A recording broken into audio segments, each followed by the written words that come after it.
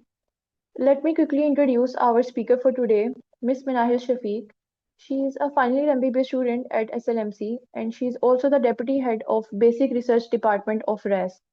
She has actively worked on cross-sectional study designs, data collection, SPSS-based data analysis, and scientific manuscript writing. We are delighted to have her with us today to share her expertise on manuscript writing and help us understand the key elements of crafting a strong scientific paper. Without further ado, I invite Minahil Api to take over the session. Thank you.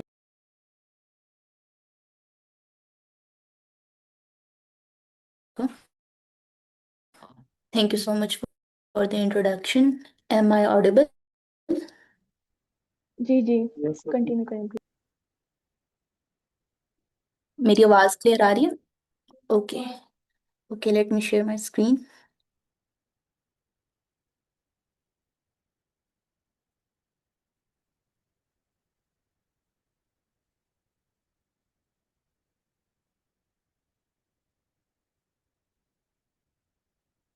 Screen visible है सबको? Yes, sir. Okay. So today the topic of our discussion is manuscript writing. So first of all, you all should have a basic idea that what is a manuscript. तो अगर मैं आपको easy अल्फाज में समझाना चाहूँ तो लेट्स सपोज आप लोगों ने अपना टॉपिक सिलेक्ट कर लिया, आपने डाटा कलेक्ट कर लिया, आपने उसको एनालाइज भी कर लिया और आपके पास रिजल्ट्स आ गए. तो अब नेक्स्ट प्रोसेस क्या है कि आप लोगों ने अपने उस पूरे रिसर्च प्रोसेस को अब अपने डॉक्यूमेंट करना है कि आपके पास फाइंडिंग्स क्या आई. तो वो जो रिटन फॉर्म में आप उसको डॉक्यूमेंट करोगे उसको हम कहते हैं मैन्युस्क्रिप्ट राइटिंग. तो मैन्युस्क्रिप्ट राइटिंग बेसिकली क्या होती है, from the very beginning to the end आपने पूरे रिसर्च प्रोसीजर को डॉक्यूमेंट करते हो इन द रिटन फॉर्म. और फिर यही डॉक्यूमेंट आप डिफरेंट जर्नल्स में सबमिट करवाते हो फॉर पब्लिकेशन. तो जो document that is submitted for publication is manuscript. So this is the basic idea of manuscript. तो अब जो हमारा मैन्युस्क्रिप्ट होता है उसको हम एक स्ट्रक्चर्ड फॉर्मेट के अकॉर्डिंग लिखते हैं, जो जो है IMRD structure. So in the IMRD structure the I stands for introduction, M for methodology, R for research result, sorry, and D for discussion. In the introduction, we'll tell why did we start the research process. In the methodology, we'll tell what did we do, and the results section will tell us about the research findings. And in the discussion, we'll tell what does it all mean. So let us discuss each of these in detail. Regarding the introduction, basically the introduction tells us about the importance of a topic. In the introduction, first of all, we'll define the key concept of our research topic. So let's suppose मैं एक topic पर research कर रही हूँ, for example night eating disorder. तो उसके introduction अगर मैंने लिखना है तो सबसे पहले उसके इंट्रोडक्शन में मैं उसको उस टर्मिनोलॉजी को डिफाइन करूँगी कि मेरा रिसर्च टॉपिक अगर नाइट ईटिंग सिंड्रोम है तो सबसे पहले मैं उसको डिफाइन करूँगी कि नाइट ईटिंग सिंड्रोम से मुराद क्या है, उसकी डेफिनेशन। या ईटिंग डिसऑर्डर्स पर अगर मैं कर रही हूँ तो मैं ईटिंग डिसऑर्डर्स को सबसे पहले डिफाइन करूँगी।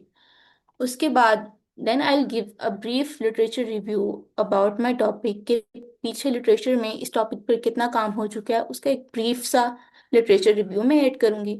And then I will tell about the research gap, that what is not known about this topic in the literature, अभी तक किस किस कि किस एस्पेक्ट पर काम नहीं हुआ इस टॉपिक के बारे में, तो वो ऐड करेंगे। And then in the last will add the aim of our study, के why are we studying this topic. So at the last, we'll tell about the aim of our study. So this is the basically the same slide I told you about right now. The main elements of our introductions. First of all, we will tell about the importance of our topic by defining the key concept, and then we'll give a brief literature review that what is already known about the topic. Then we'll add the research gap by telling what is not known about the topic, and in the end we'll tell about the aim of our study, that what will our study will contribute to this topic. तो ये एक example है, एक article से मैंने ये introduction portion लिया है उस आर्टिकल का। ये आर्टिकल बेसिकली इसका टॉपिक था जनरलाइज्ड एंजाइटी डिसऑर्डर पर था। तो इसका ये जो इंट्रोडक्शन सेक्शन है, इसमें सबसे पहले इन्होंने आज जैसे कि आप देख सकते हैं अपने उस टॉपिक को डिफाइन किया है। जनरलाइज्ड एंजाइटी डिसऑर्डर की सबसे पहले उन्होंने डेफिनेशन यहाँ पर दिया है कि what is meant by generalised anxiety disorder. ठीक, उसके बाद उन्होंने एक ब्रीफ सा उसके बारे में लिटरेचर रिव्यू के उसके पहले इस पर कितना काम हो चुका है उसका एक ब्रीफ सा लिटरेचर रिव्यू उन्होंने ऐड किया है। नेक्स्ट, अगर आपको ये यहाँ पर नजर आ रहा हो कि इधर उन्होंने lacking there is severe lacking of the studies add करके उन्होंने एक रिसर्च गैप बताया है कि पीछे लिटरेचर में इस टॉपिक पर क्या स्टडी नहीं हुआ हुआ या क्या अननोन है इस टॉपिक के बारे में, वो उन्होंने ऐड किया। और इन द लास्ट उन्होंने अपनी स्टडी का एम बताया हुआ है कि उनकी स्टडी क्या कंट्रीब्यूट करेगी। तो बेसिकली वो एंजाइटी डिसऑर्डर और कोमॉब्स का कोरिलेशन देखना चाह रहे थे। तो ये एक ब्रीफ सा आपका इंट्रोडक्शन का स्ट्रक्चर था कि सबसे पहले आपने अपने की कॉन्सेप्ट को डिफाइन कर दिया, उसके बाद उसका ब्रीफ सा लिटरेचर रिव्यू आपने ऐड किया, रिसर्च गैप ऐड किया, और इन द एंड आपने अपनी स्टडी का एम बता दिया। So that's all about the introduction. Now move forward to the methodology. ये एक बहुत easy section है क्योंकि इसमें आपने to the point बात लिखनी होती है। इसमें आपने सबसे पहले अपना स्टडी डिज़ाइन बताना होता है कि आपका स्टडी डिज़ाइन क्या है, क्रॉस सेक्शनल आप स्टडी कर रहे हैं या फिर कोई और आपका स्टडी डिज़ाइन है। नेक्स्ट, आपने अपना रिसर्च कॉन्टेक्स्ट बताना होता है कि किधर कर रहे हैं आप स्टडी और ड्यूरेशन क्या था आपकी स्टडी का। नेक्स्ट, आपने अपनी सैम्पलिंग टेक्निक के बारे में बताना होता है कि आया आप simple random sampling technique use किया, आपने कन्वीनियंट यूज़ किया, या जो भी आपने अपनी सैम्पलिंग टेक्निक यूज़ की है, और साथ आपने सैम्पल साइज का फॉर्मूला ऐड कर देना होता है। देन आपने अपनी what and who do you study, इसमें आपने अपनी रिसर्च पॉपुलेशन के बारे में बताना होता है कि आप किन लोगों को स्टडी कर रहे हैं। अगर आप मेडिकल स्टूडेंट्स पर स्टडी कर रहे हैं तो वो आपकी पॉपुलेशन होगी, अगर आप कोई स्पेसिफिक पेशेंट्स पर स्टडी कर रहे हैं तो वो आपकी पॉपुलेशन होगी, तो उसके बारे में आपने बताना होता है। उसके बाद एथिकल अप्रूवल आपने ऐड करना होता है, जो कि आपने इंस्टीट्यूशनल रिव्यू बोर्ड होता है उससे आप लेते हैं, तो वो आपने ऐड करना होता है। नेक्स्ट, इन्फॉर्म कंसेंट में कि आपने पार्टिसिपेंट्स को इन्फॉर्म किया था अपनी स्टडी के बारे में और वो विलिंगली पार्टिसिपेट कर रहे हैं आपकी स्टडी में, कि आपने ऐड करना होता है। उसके बाद आप अपने डाटा मैनेजमेंट प्रोसेस के बारे में बताते हैं कि आपने अपना डाटा किस तरह कलेक्ट किया, सॉफ्ट फॉर्म में, हार्ड फॉर्म में, क्वेश्चनेयर आपने कैसे शेयर किया, और फिर उसके बाद उसके एनालिसिस किस तरह किया। तो ये एक एग्जांपल है मटेरियल मेथड की, ये भी एक आर्टिकल से ही मैंने लिया है। उसमें सबसे पहले उन्होंने अपने स्टडी डिज़ाइन के बारे में बताया कि उनका स्टडी डिज़ाइन क्रॉस सेक्शनल था, और उनकी research was carried at Sahiwal medical college from for this duration. उसके बाद उन्होंने अपनी सैम्पलिंग टेक्निक के बारे में बता दिया कि वो उन्होंने कन्वीनियंट सैम्पलिंग टेक्निक यूज़ की थी, अपना सैम्पल साइज का फॉर्मूला ऐड किया। देन उनकी जो पॉपुलेशन थी वो patients with hearing disorder presented at OPD of Sahiwal teaching hospital, ये उनकी उन्होंने अपनी पॉपुलेशन को डिफाइन किया। देन उन्होंने यहाँ पर अपना एथिकल अप्रूवल ऐड किया जो उन्होंने अपनी इंस्टीट्यूशनल बोर्ड से लिया था। उसके बाद इन्फॉर्म कंसेंट ऑफ पेशेंट को उन्होंने इन्फॉर्म किया अपनी रिसर्च के बारे में, वो चीज़ ऐड की। और नेक्स्ट फिर उन्होंने अपना डाटा कैसे कलेक्ट किया उसके बारे में बताया कि forms were filled in hard copy and online, के बहुत हार्ड कॉपी में भी उन्होंने फिल करवाए थे और फिर उसको गूगल फॉर्म्स के थ्रू भी लिया था डाटा। तो ये उनका डाटा कलेक्शन प्रोसीजर हो गया। और उसके बाद उन्होंने डिफाइन किया कि उन्होंने एनालिसिस किस तरह किया, तो SPSS 26 के थ्रू उन्होंने एनालिसिस किया। तो ये एक बेसिक स्ट्रक्चर था मेथोडोलॉजी का कि आपने अपनी मेथोडोलॉजी कैसे लिखनी है, टू द पॉइंट सारी चीज़ें लिखनी है, अपना स्टडी डिज़ाइन, अपना रिसर्च कॉन्टेक्स्ट, अपनी सैम्पलिंग टेक्निक, सैम्पल साइज, आप पॉपुलेशन ऑफ स्टडी, और एथिकल अप्रूवल, और अपना डाटा मैनेजमेंट प्रोसेस की कलेक्शन कैसे की थी और एनालिसिस कैसे की। So now move forward to results. In results, we'll present the findings or study findings in the form of tables, pie charts, figures, or images. In this section, no interpretation, commenting, or discussion is allowed. यहाँ पर आपने to the point जो अपना data collect किया था और उसको analysis किया था, उससे जो आपके पास रिजल्ट्स आए हैं आपने वही एज इट इज़ यहाँ पर ऐड करने हैं। उसमें आप कुछ भी ऐड ऑन या अपनी इंटरप्रिटेशन ऐड नहीं कर सकते। आपने एज इट इज़ वो फाइंडिंग्स यहाँ पर लिखनी है।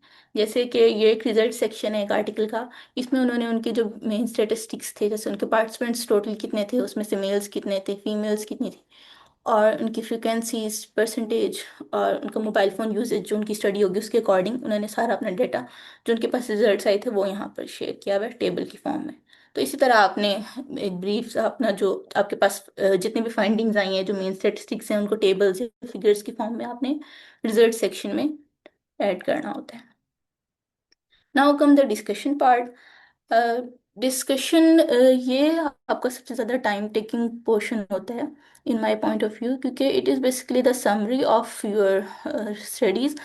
एंड इन दिस पार्ट आप अपनी इंटरप्रिटेशंस और इन्फ्रेंसेस पे ऐड कर सकते हैं, और यहाँ पर आप अपने कमेंट्स भी ऐड कर सकते हैं। इसके अलावा आप इस पार्ट में अपनी स्टडी को दूसरी स्टडी से जो प्रीवियस इस टॉपिक पे कोई स्टडी हो चुकी है या पिछला जो लिटरेचर है उससे आप अपनी स्टडी को कंपेयर करते हैं कि आया जो अगर कोई स्टडी फॉर एग्जांपल जो टॉपिक आप स्टडी कर रहे हो उस पर अगर पहले कभी रिसर्च हो चुकी है तो आया कि उसकी फाइंडिंग्स आपकी जो फाइंडिंग्स आई हैं उससे एग्री करती हैं या उससे डिसएग्री करती हैं, या उसी से रिलेटेड कोई भी अगर टॉपिक अगर पहले स्टडी हुआ है तो उसको आप एज ए रेफरेंस यहाँ पर कोट करते हो। इसके बाद आप डिस्कशन के पोर्शन में अपनी स्टडी की स्ट्रेंथ्स और लिमिटेशंस भी बताते हो, और साथ फिर एंड पर आप एक ब्रीफ सा कंक्लूजन अपनी पूरी स्टडी का ऐड करते हो कि आपने जो स्टडी की, जिस टॉपिक को स्टडी किया तो उससे आपको रिजल्ट क्या मिला, कंक्लूजन क्या है आपकी स्टडी का। और नेक्स्ट आपने प्लेजरिज्म को भी माइंड में रखना होता है कि अगर आप किसी भी आर्टिकल को कोट कर रहे हो तो अपने एज इट इज़ उसकी पूरी लाइंस उठाकर अपने आर्टिकल में नहीं ऐड कर देनी, फिर वो प्लेजरिज्म में आ जाता है। आपने इस तरह उसको अपनी स्टडी पे कोट करना है कि मेन जो आइडिया है वो वही रहे, वर्डिंग्स आपने अपनी चेंज कर लेनी है कि प्लेजरिज्म से आपको अवॉइड करना है। ठीक है, this is the part which needs the most investment, क्योंकि बाकी जो पोर्शन है जैसे रिजल्ट्स है या मेथोडोलॉजी है वो एज इट इज़ आपने जो टू द पॉइंट बातें हैं वो ही ऐड करनी होती है। इसमें क्या है कि इसमें आपने अपनी तरफ से इंटरप्रिटेशंस भी ऐड करनी है, इसके अलावा आपने लिटरेचर भी ऐड करना है इसमें। तो ये सबसे ज़्यादा टाइम टेकिंग और आपकी एनर्जी चाहिए होती है इस पोर्शन को। तो ये एक डिस्कशन का पैराग्राफ है। ये एक स्टडी थी जो थी impact of smartphone usage on academic performance. तो इसमें उन्होंने पार्टिसिपेंट से क्वेश्चन अपने क्वेश्चनर में ऐड किया था जो ये था कि ये आया कि स्मार्टफोन उनको असाइनमेंट्स और प्रेजेंटेशन पर वर्क करने में हेल्प करता है या नहीं। तो अब जो भी इसके रिजल्ट्स आए उसकी उन्होंने डिस्कशन लिखनी है अब इस क्वेश्चन की, मतलब और भी क्वेश्चन थे, एक स्पेसिफिक क्वेश्चन की मैं डिस्कशन आपको बता रही हूँ कि किस तरह आप लिख सकते हैं। तो अब ये इस क्वेश्चन के रिजल्ट में जो उनके मेजोरिटी रिजल्ट्स क्या थे कि उनके मेजोरिटी ऑफ पार्टिसिपेंट्स एग्री कर रहे थे कि हाँ स्मार्टफोन उनको हेल्प करता है।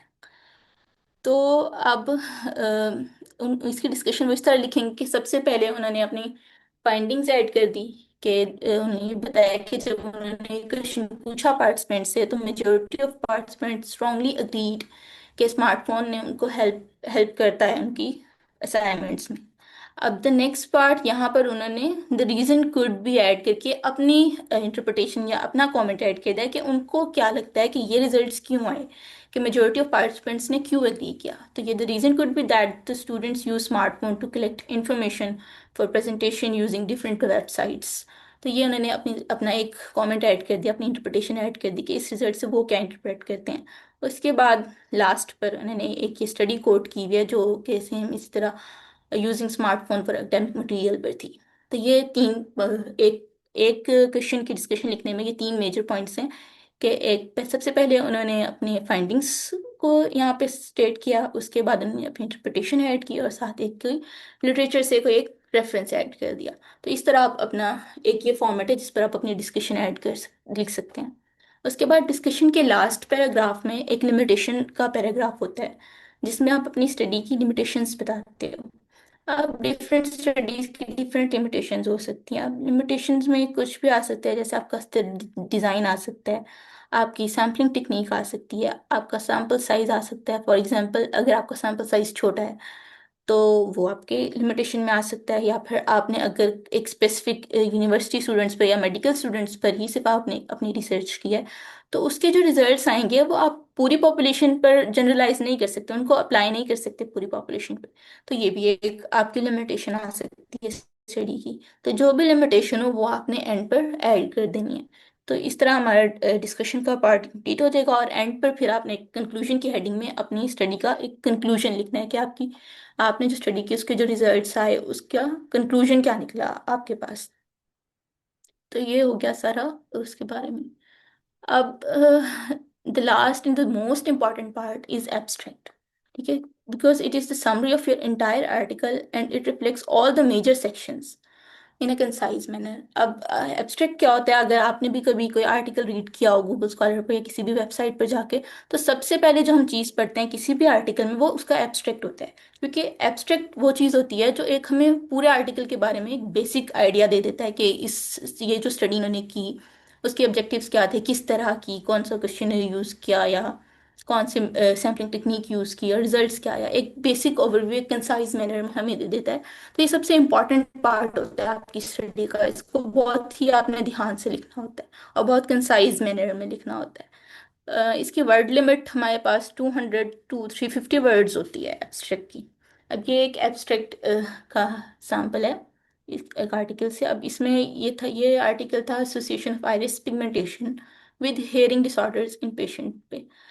तो इसमें सबसे पहले उन्होंने अपने ऑब्जेक्टिव्स ऐड किए कि उनकी स्टडी का ऑब्जेक्टिव क्या था, वो क्या स्टडी करना चाह रहे थे, उसके बारे में उन्होंने थोड़ा सा ऐड किया। फिर अपनी study design to the point, यहाँ पर कोई एडिशनल चीज़ यहाँ पर ऐड नहीं करनी। तो स्टडी डिज़ाइन अपना ऐड किया, उनका स्टडी सेटिंग कहाँ पर की थी, पीरियड, फिर मटेरियल्स एंड मेथड में सिर्फ एक लाइन में उन्होंने अपनी सैम्पलिंग टेक्निक बता दी और अपनी पॉपुलेशन अंडर स्टडी बता दी कि उनकी सैम्पलिंग टेक्निक कन्वीनियंट सैम्पलिंग थी और पॉपुलेशन जो उन्होंने पेशेंट्स को स्टडी किया था विद हेयरिंग डिसऑर्डर। अब रिजल्ट्स का जो सेक्शन है यहाँ पर आपने आपके जो मेन स्टेटिस्टिक्स हैं वो आपने यहाँ पर ऐड करना है, कोई एडिशनल इंफॉर्मेशन यहाँ पर आपने ऐड नहीं करनी इरेलीवेंट। जहाँ पे जो आपके मेन टॉपिक से रिलेटेड जो आपके स्टैटिस्टिक्स थे और या फिर अगर आपको कोई सिग्निफिकेंट रिलेशनशिप मिला है अपनी स्टडी में तो वो आपने यहाँ पर ऐड करना होता है। जैसे कि आपकी स्टडी के पार्टिसिपेंट्स कितने थे, उसमें से कितनी परसेंट मेजोरिटी परसेंट, जैसे यहाँ पर इन्होंने आइरिस पिगमेंटेशन पर किया हुआ था तो की हुई है ये रिसर्च, तो उन्होंने यहाँ पे परसेंटेजेस बताई हैं कि जो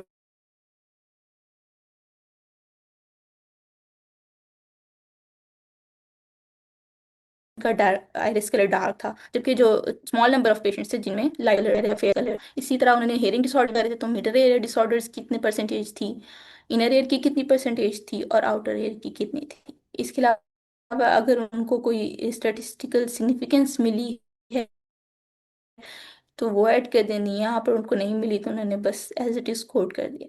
अब नेक्स्ट लास्ट पे कंक्लूजन में उनको कोई एसोसिएशन नहीं मिली थी तो उन्होंने इसको एज इट इज स्टेट कर दिया कि no association was found between iris colour and hearing disorders. तो ये एक एब्स्ट्रैक्ट का स्ट्रक्चर था।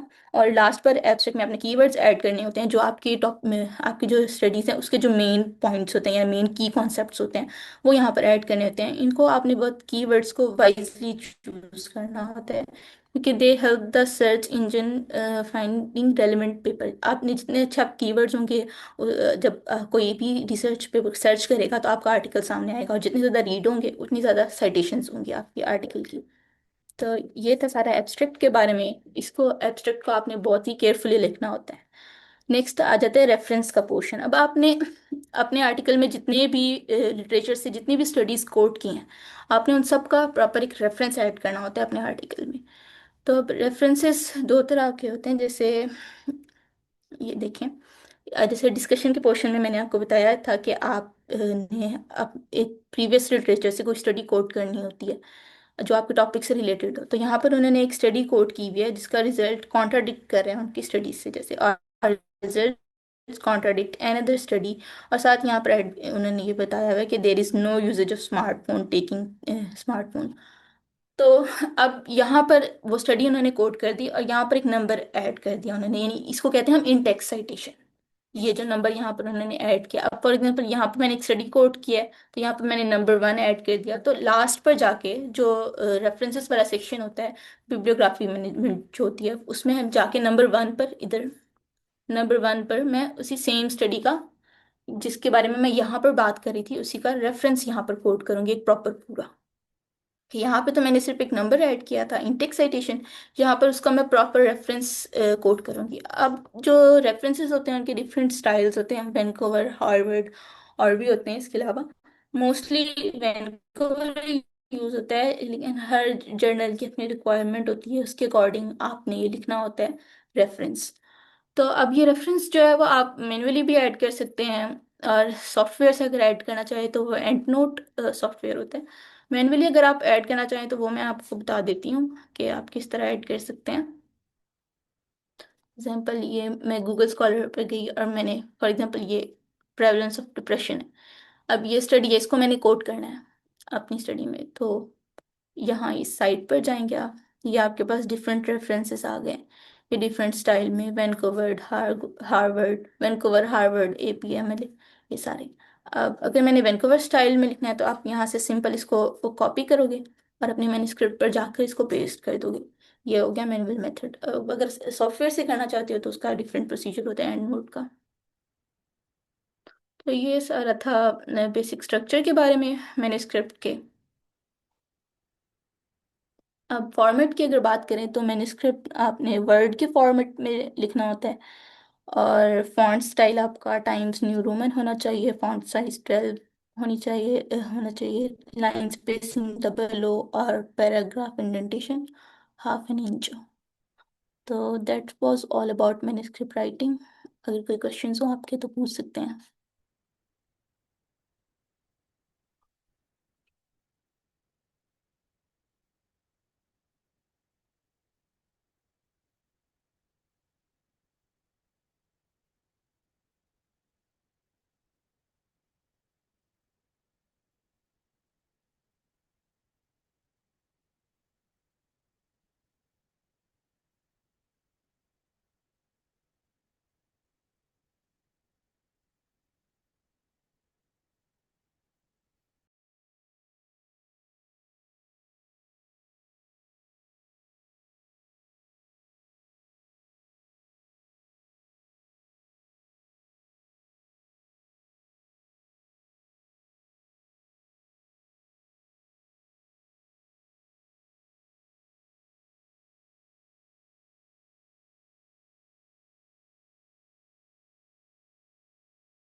ओके, मुझे लगता है कोई क्वेश्चंस नहीं है तो हम इसको कंक्लूड करते हैं। So thank you everyone for joining us for the core sessions, and I hope you all have learned something valuable and insightful. I would like to sincerely thank all our speakers and participants for their time, effort, and active engagement. Okay, so see you soon on Saturday for the LTE session. Until then, take care. Allah Hafiz.